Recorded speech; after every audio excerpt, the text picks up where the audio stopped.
दोस्तों नमस्कार।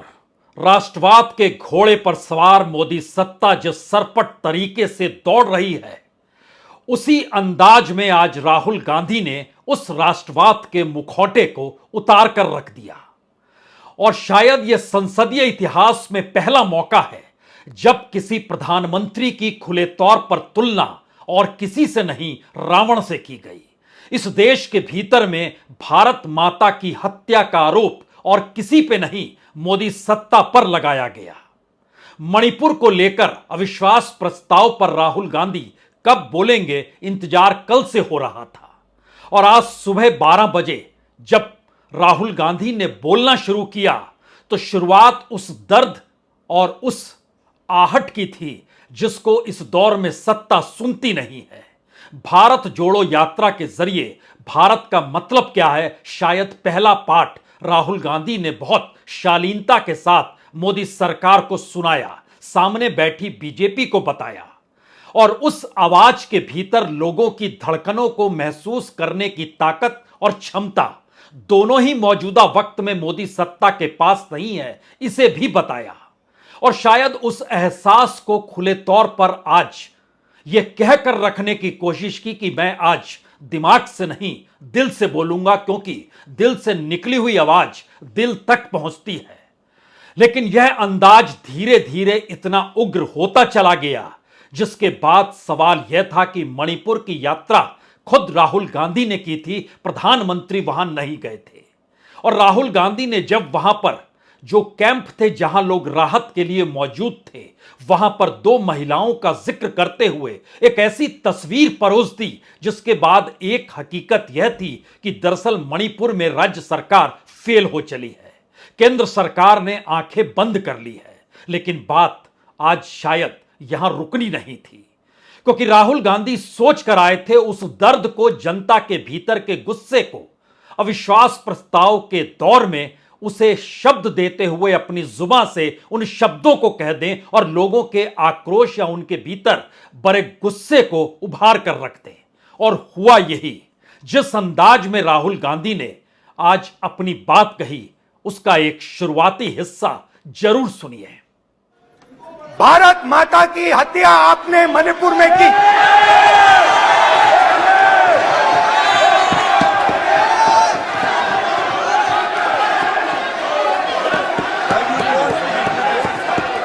भारत माता को आपने मणिपुर के लोगों के मारा, आपने मणिपुर के लोगों को मारकर भारत की हत्या की है। आप देश द्रोही हो, आप देशभक्त नहीं हो, आप देश प्रेमी नहीं हो, आप देशद्रोही हो। आपने देश की हत्या मणिपुर में की। प्लीज प्लीज, मणिपुर में हिंदुस्तान की हत्या की गई है, मणिपुर में हिंदुस्तान का मर्डर हुआ है। राहुल गांधी ने इन शब्दों को जब लोकसभा के भीतर बोलना शुरू किया तो एक तरफ सन्नाटा था और दूसरी तरफ शोर था। बात सिर्फ यही नहीं थमी, दरअसल यह बीजेपी की ऐसी नब्ज जो राष्ट्रमाता और भारत माता के जरिए इस देश के भीतर बार बार परोसी गई है। खुले तौर पर राहुल गांधी ने भावुकता के साथ नहीं बल्कि गुस्से में कहा कि एक मां मेरी यहां बैठी है और दूसरी मां की हत्या मणिपुर में हुई है। और भारत की उस आवाज को इस दौर में सत्ता ने सुनना बंद कर दिया है। क्या यह वाकई इस दौर में सत्ता की वह नब्ज थी जिसे राहुल गांधी ने दबा दिया? सवाल उसके आगे का है।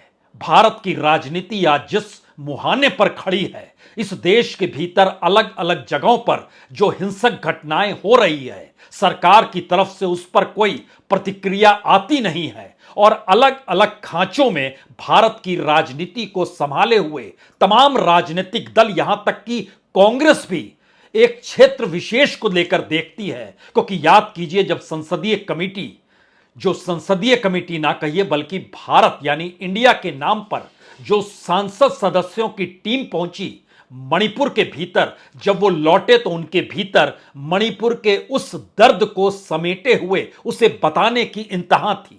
हरियाणा में हिंसा हुई तो हरियाणा के बाद सांप्रदायिकता के जरिए किस तरीके की राजनीति इस दौर में हो सकती है और हो रही है, उसे हरियाणा के दायरे में लेकर कहा गया। उसी दायरे में बरेली का जिक्र भी एक वक्त आया, उसी दायरे में एक दौर में राजस्थान का जिक्र भी आया, पश्चिम बंगाल का जिक्र आया, उसी दौर में पंजाब को लेकर भी हिंसक घटनाओं के मद्देनजर बात हुई।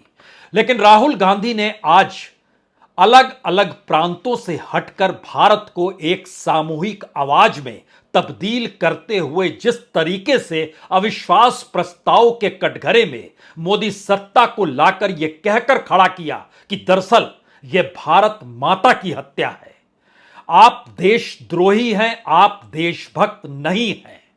और ध्यान दीजिए, मोदी सत्ता के काल में ऐसे दर्जनों लोग मिल जाएंगे जिनके खिलाफ देशद्रोह के मुकदमे चले। लेकिन बात यही नहीं थमी, बात उसके आगे गई और इस अंदाज में गई कि अगर सत्ता इस देश के भीतर हो रही हिंसा की आवाजों से अनभिज्ञ है या वो सुनना नहीं चाहती है तो यह उसका अहंकार है। लेकिन सवाल सिर्फ अहंकार भर का नहीं था। राहुल गांधी ने एक कदम और आगे बढ़ाया और सीधा हमला प्रधानमंत्री मोदी की उस नब्ज पे कर दिया, या मोदी सत्ता या मोदी सरकार की उस नब्ज पे लाकर कर दिया जहां पर उन्होंने कहा कि रावण भी सिर्फ 2 लोगों की सुनता था और प्रधानमंत्री मोदी भी सिर्फ 2 लोगों की सुनते हैं। दरअसल ये 2 लोग कौन होंगे? हो सकता है उस वक्त सदन और इस देश के भीतर लोग सुनना चाह रहे होंगे, लेकिन जरा कल्पना कीजिए, जब इस पूरी प्रक्रिया के भीतर राहुल गांधी ने जैसे ही कहा प्रधानमंत्री मोदी सिर्फ 2 लोगों की सुनते हैं, उन 2 लोगों के नाम आने से पहले ही स्पीकर ने कहना शुरू कर दिया, आप इसे मत बोलिए। तो हर किसी को अंदाज हो चला था, या इस देश के भीतर हर किसी को अंदाज है कि प्रधानमंत्री किसकी सुनते हैं, और उस नाम का जिक्र संसद के भीतर ना हो, इस बात का अंदेशा क्या वाकई स्पीकर तक को हो चला है तो इस देश के लोगों को नहीं होगा।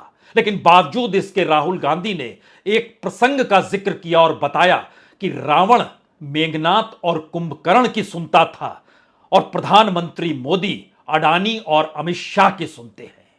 शायद यह सबसे बड़ा हमला इस मामले को लेकर था, क्योंकि याद कीजिए राहुल गांधी ने जब अडानी के रिश्ते को लेकर प्रधानमंत्री मोदी पर हमले किए थे तो उसके बाद एक झटके में तमाम भाषण के उस हिस्से को 18 जगहों से हटा लिया गया जहां जहां अडानी का जिक्र था। उसके अलावे 10 ऐसी जगह पर जहां अडानी और मोदी के रिश्ते का जिक्र था, उस तमाम 28 जगहों से चीजों को हटाया गया था। और उसके बाद आज दूसरी बार, यानी उसके बाद पहली बार एक लिहाज से राहुल गांधी आज लोकसभा में अविश्वास प्रस्ताव पर अपनी बात रखने को पहुंचे थे और उन्होंने उसी नब्ज को दबाया जिस नब्ज के दबते ही बीजेपी के भीतर से शोर सदन के भीतर कैसे मचता है और किस तरीके की तिलमिलाहट स्पीकर से लेकर जो मौजूद नेताओं और मंत्रियों की पूरी फहरिस्त है वो कैसे चौंक जाती है और शोर में हर चीज को तब्दील करना चाहती है।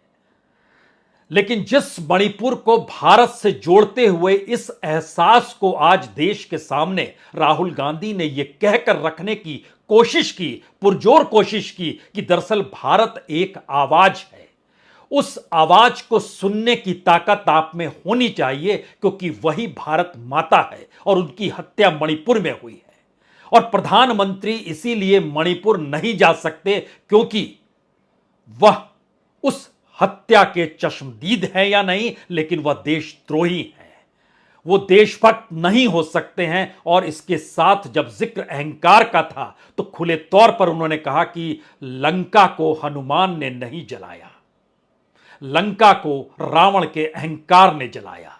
तो क्या भारत के भीतर धधकते हुए वो तमाम प्रदेश जहां पर आग लगी हुई है, जिसका जिक्र राहुल गांधी बहुत ही सांकेतिक तौर पर कर रहे थे, तो क्या यह उस सत्ता के अहंकार का परिणाम है जो आपको अलग अलग जगहों पर नफरत और घृणा के साथ बंटते हुए भारत के बीच हिंसा की घटनाएं नजर आ रही है?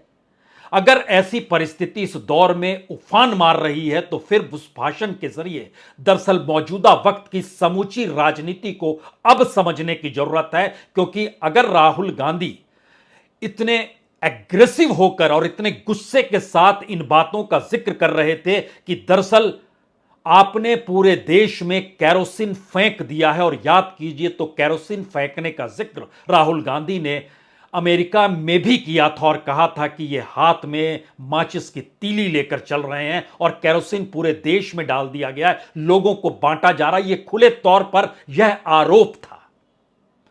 उसी को नए सिरे से नए तरीके से मणिपुर के सिलसिले को जोड़ते हुए और मौजूदा वक्त में इस देश की परिस्थितियों के मद्देनजर यह उस राजनीति से आगे का कदम है जहां पर लोगों के सामने उस मैसेज को राहुल गांधी रखना चाहते हैं जिसमें कांग्रेस चूक जाती है या कांग्रेस का कोई नेता नैतिक बल के साथ इस रूप में खड़ा हो नहीं पाता है जहां वो इतना बड़ा आरोप लगा दे।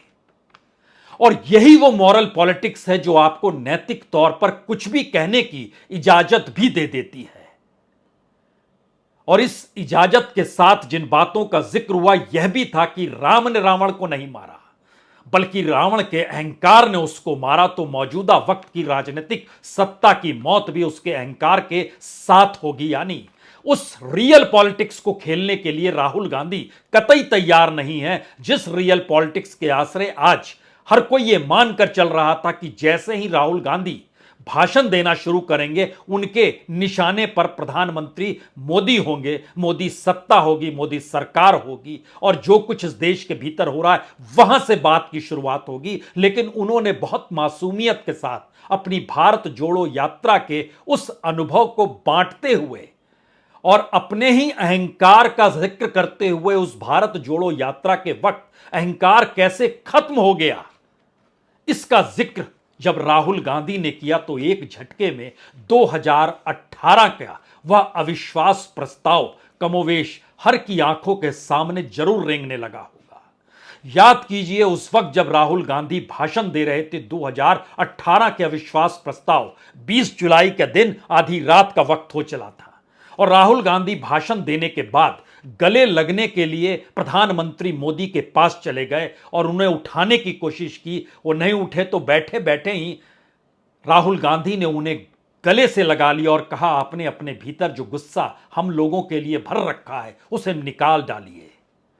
लेकिन प्रधानमंत्री मोदी उस दिन हिले नहीं कुर्सी से। हालांकि कुछ क्षणों के बाद शायद उन्हें महसूस हुआ कि उन्हें उठना चाहिए तो उन्होंने राहुल गांधी को बुलाया और कुछ कान में कहा और फिर बैठ गए अपने बाद। और जवाब जो भाषण का दिया वह एक लगा से राहुल गांधी ने 2018 में जो उन्हें गले लगाया था उस पर ठहाका लगाते हुए और उसको मिमिक्री में तब्दील करते हुए 2018 में प्रधानमंत्री का अविश्वास प्रस्ताव पर जवाब देने की परिस्थिति शुरू हुई थी।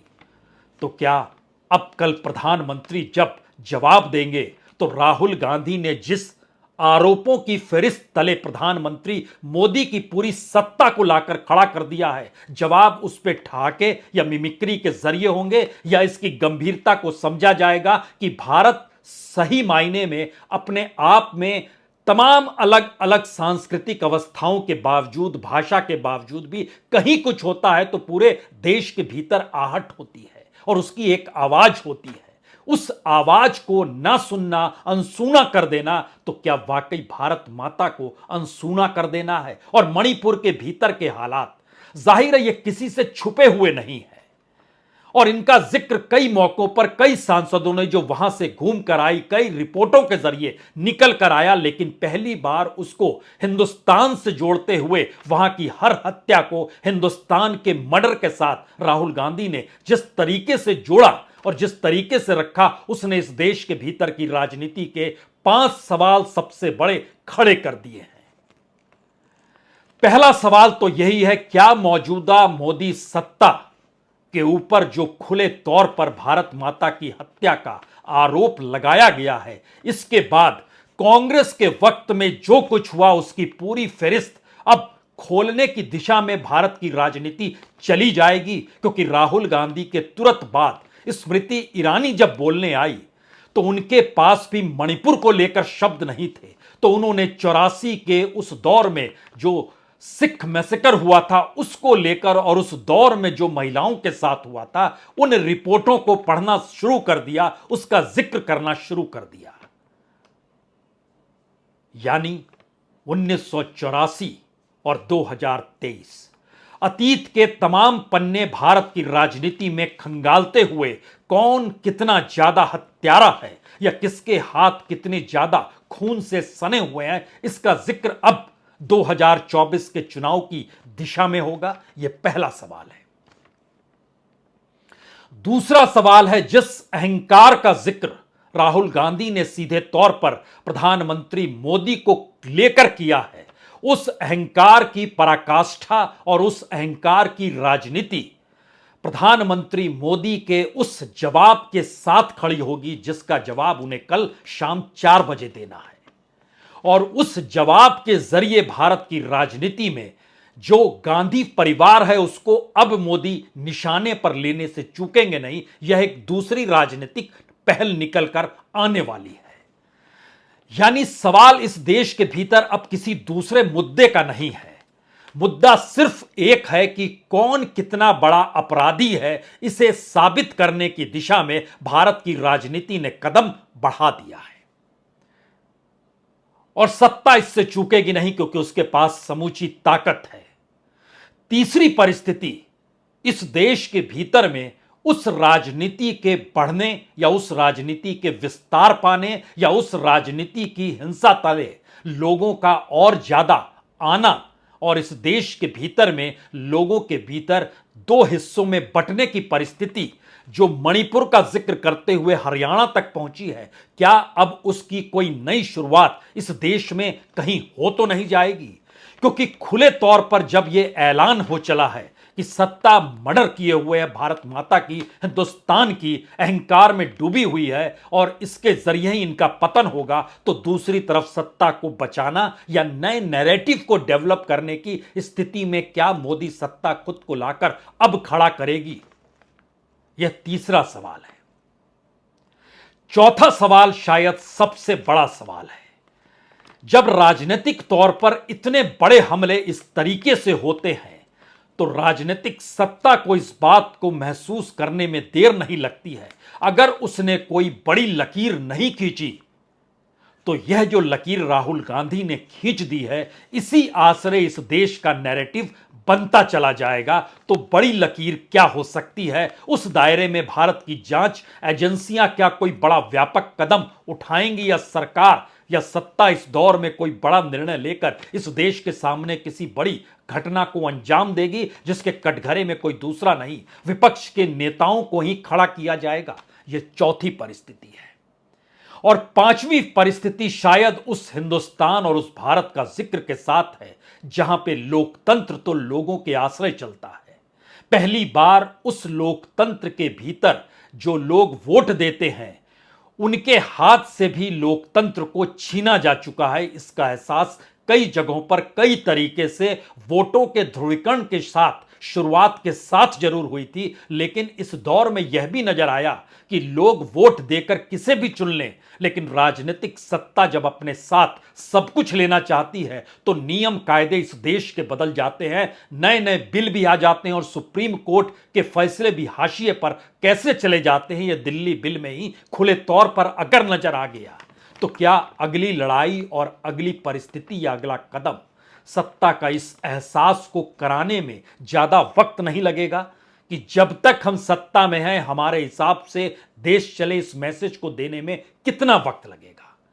और अगर यह परिस्थिति 5 मुद्दे इस तरीके से इस देश की सियासत के भीतर आकर लगता है कि खड़े हो गए तो फिर यकीन जानिए 2024 का चुनाव शायद आजाद भारत या 1952 के बाद से हुए किसी भी चुनाव से अलग होने जा रहा है। ना सिर्फ अलग होने जा रहा है बल्कि उस चुनाव को लेकर जो नैरेटिव या जो परसेप्शन या जो धारणा इस देश के भीतर बनेगी, उस धारणा के लिए जो कुछ इस देश के भीतर होगा उसका भुक्तभोगी कोई दूसरा नहीं, इस देश के लोगों को ही होना है। और शायद समझ इस बात को लेकर कहीं ज्यादा अब महत्वपूर्ण हो चली है कि राहुल गांधी के एक भाषण ने इस देश की राजनीतिक सत्ता के मुखौटे को अगर उघाड़ दिया और दूसरा हिस्सा यह है कि राहुल गांधी के एक भाषण ने अगर राहुल गांधी के भीतर भरे हुए गुस्से को उभार दिया और तीसरा हिस्सा यह है कि भारत की राजनीति में कटुता अब चरम पर है और किसे कितना बड़ा अपराधी घोषित किया जाए, अब बात इसकी होने लगी है। तो कई सवाल इस दौर में एक साथ खड़े होंगे, क्योंकि पार्लियामेंट के भीतर बैठा हुआ हर तीसरा सांसद, और अगर छोटे अपराध भी जोड़ दीजिएगा तो हर दूसरा सांसद अपराधी है, जो उसने हलफनामे में मामले को रखा है, जिसमें जिक्र किया है हमारे खिलाफ कौन सा मुकदमा चल रहा है। यानी आरोपी नहीं, अभी आरोपी है, अभी सजा नहीं हुई है। तो क्या इस देश के भीतर में अब अपराधियों के जरिए ही समूचे लोकतंत्र को ढोने की स्थिति में यह देश आकर खड़ा हो जाएगा? मुश्किल सवाल है, और शायद यह इतना मुश्किल सवाल इसलिए बड़ा हो चला है क्योंकि एक तरफ समूचे विपक्ष ने जोड़ा खुद को, तो नाम इंडिया चुना, और उस इंडिया नाम को लेकर सत्ता के भीतर इतना ज्यादा गुस्सा भर गया कि उसने आतंकवादी संगठनों से और ईस्ट इंडिया कंपनी से भी इंडिया नाम को जोड़ने में कोताही नहीं बरती।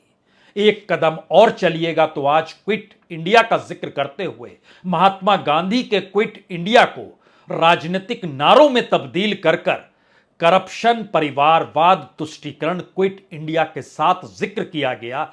यानी ऐतिहासिक परिप्रेक्ष्य में भारत की राजनीति मौजूदा वक्त में कितनी कंगाल हो चली है, कितनी खोखली है, और उसके पास अपने ना शब्द हैं, ना ही कोई विजन है, और ना ही नैरेटिव अपने अनुसार गढ़ने की ताकत है। तो उसने ऐतिहासिक परिस्थितियों को अपने साथ लाकर खड़ा करने की कोशिशें शुरू कर दी है। यह कहां तक जाएगा कोई नहीं जानता है।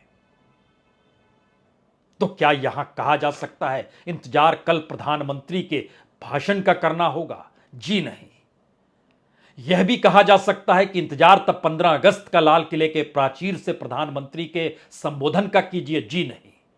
इंतजार कीजिए कि इस देश के भीतर में मणिपुर में शांति कैसे लौटे। इंतजार कीजिए कि कहीं कोई दूसरा मणिपुर इस दौर में नया बनाने की कोई प्रयोगशाला सियासी तौर पर खड़ी तो नहीं की जा रही है।